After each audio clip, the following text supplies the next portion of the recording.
Okay. Harry Potter and the Cursed Child. So yeah, there's a new Harry Potter story.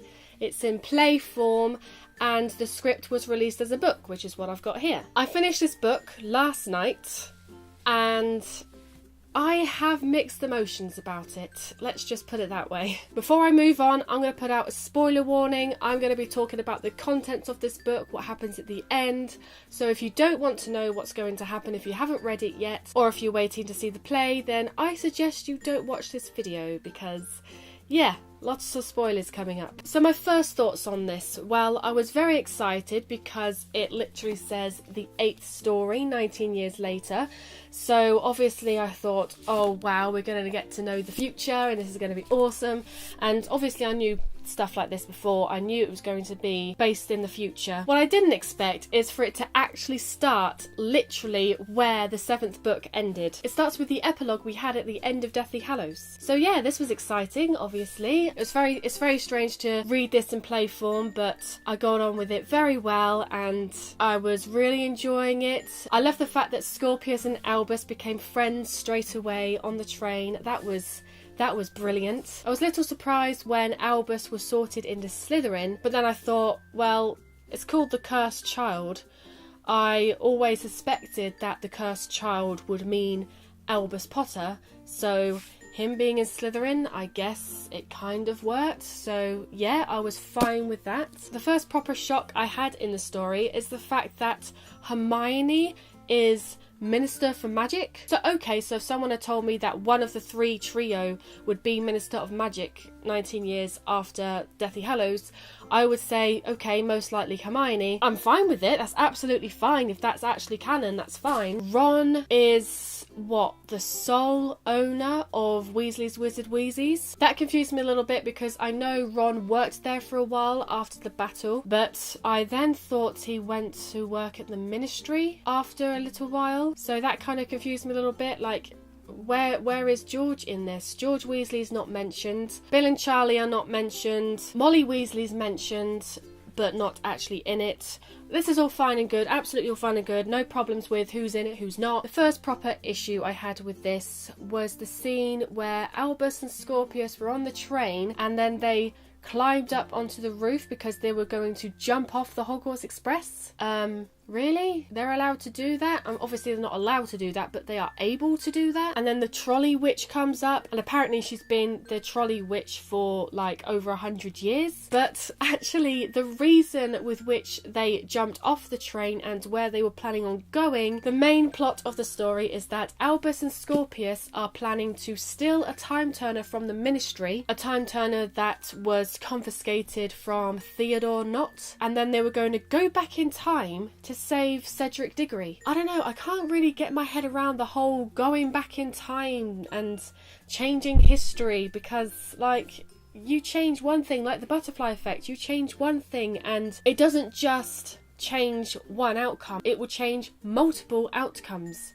So they go back in time. The first time they go back to the first task and they try and stop Cedric from winning the task. That didn't really work. Cedric still dies when they go back to the present, but this time Ron is married to Padma. Hermione, instead of being Minister of Magic, is the Defense Against the Dark Arts teacher. They go back to the second Triwizard task.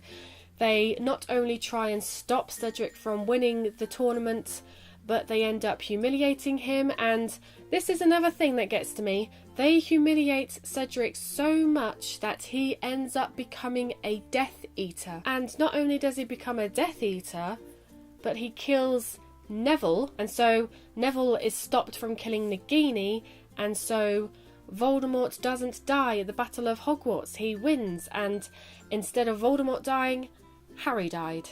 And so when Albus and Scorpius come back to the present, it's just Scorpius because Albus was never born because Harry died at the battle. And then they introduced this new character called Delphi, who was apparently Amos Diggory's niece, but it turns out she wasn't Amos Diggory's niece.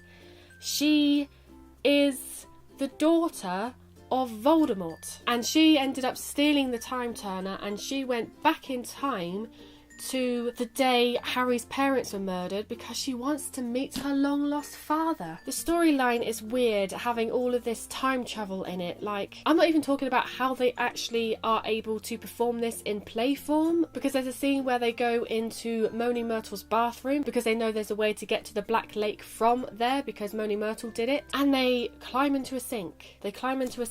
How do they climb into the sink? Okay, so the first couple of pages I was reading this, I was like, okay, this is awesome. This is going to be the official storyline, what actually happens. And then when it gets to all this messed up time travel stuff, I'm thinking, this isn't canon. I thought to myself, didn't J.K. Rowling say that this wasn't going to be canon? That this isn't actually officially part of the storyline? But I've seen people's reactions to this story. I've read what people have said about it. A lot of Harry Potter fans are not happy with this because, like me, they all think, oh well, this is just Harry Potter fan fiction. This feels like Harry Potter fan fiction, a very good one that I didn't want to put down. I was very excited to see what happened in the end, but I was reading it as if it was Harry Potter fan fiction because I don't see how these things could happen in the actual storyline. I didn't want to be disappointed with this because it is a Harry Potter story, but I am confused. Is it meant to be canon? Is what happens in this actually what happens in the future of Deathly Hallows after the series? When I was about halfway through this, I thought to myself, well, maybe some aspects of it are canon, but the actual storyline in this book in particular, or the play in particular, is not canon. So, for example, Hermione really is the Minister of Magic, and Albus really is a Slytherin. But maybe the whole fact that they go back in time to try and stop Cedric from winning the Triwizard Tournament with Harry, that is not part of what actually happened. I don't know what to think of it. I love it. I love it because it's a Harry Potter story and it's exciting and new and it's different. I absolutely love that about this. You get to see Harry, Ron, Hermione, Draco and Ginny all grown up. One of my favourite things that happened while they went back in time is that Scorpius spoke to Snape, and Scorpius tells him that Harry had named his middle child after him, and Snape was really touched by this, and he tells Scorpius to tell Harry that he approves of it, and that was awesome. That was really awesome to see, and it was nice. It was great. It was really great to see Snape knowing his true allegiance, because you don't really know Snape's true allegiance until after he dies, and to be able to see him openly on Dumbledore's side, that was awesome. That was a nice little touch that they had there. A few issues I have with this: A, the fact that Voldemort had a daughter, Delphi, and who, by the way, if you couldn't already guess, the mother was Bellatrix. Like, I guessed that before Delphi said it in the story. Obviously it was going to be Bellatrix. Who else was it going to be? But not only did Voldemort have a daughter, but the fact that apparently Bellatrix, to have Delphi, would have had to have been pregnant in, I can't remember the exact time frame she said, but roughly in book 6 or 7. I think she said she was born just before the battle, and I'm thinking, well, how? Because we see Bellatrix. We see her at Draco's Manor. Had she just had a baby then? Was she pregnant then? Because she didn't look it. Well, obviously I'm not going by the films. I'm trying to think about the books here. She fights in the Battle of Hogwarts having just had a baby, unless Delphi got the dates wrong and she was born much sooner. Is this canon? Did this actually happen? I'm confused about the whole thing. My biggest problem is when they go back in time for the final time. They go back to Halloween night 1981 to Godric's Hollow, the night Harry's parents have died. This, okay, it was a bit weird that we were there because Delphi wanted to meet Voldemort, but then they managed to transfigure Harry to look exactly like Voldemort. How would you do that? How is that possible? Okay, I guess that could be possible. That's just weird. I could probably accept that. What I didn't like was the fact that they all just sat there and watched Voldemort kill Harry's parents. Not only was Harry, Ron, Hermione, Draco and Ginny there, but also Scorpius and Albus were there as well. So Harry just let his 13, 14-year-old son watch his grandparents be murdered? Actually, no. That's not the biggest issue I have with this. The biggest issue I have with this is the fact that Albus and Scorpius were able to engrave a message onto Harry's blanket, and Harry was able to read it over 20 years later. Okay, so I could probably get used to the fact that they were able to get hold of whatever stuff it was they needed to write on to the blanket, and they just knew that Harry would look at the blanket because it was Halloween and then be able to go back in time to 1981 to save his son and Scorpius. Okay, but how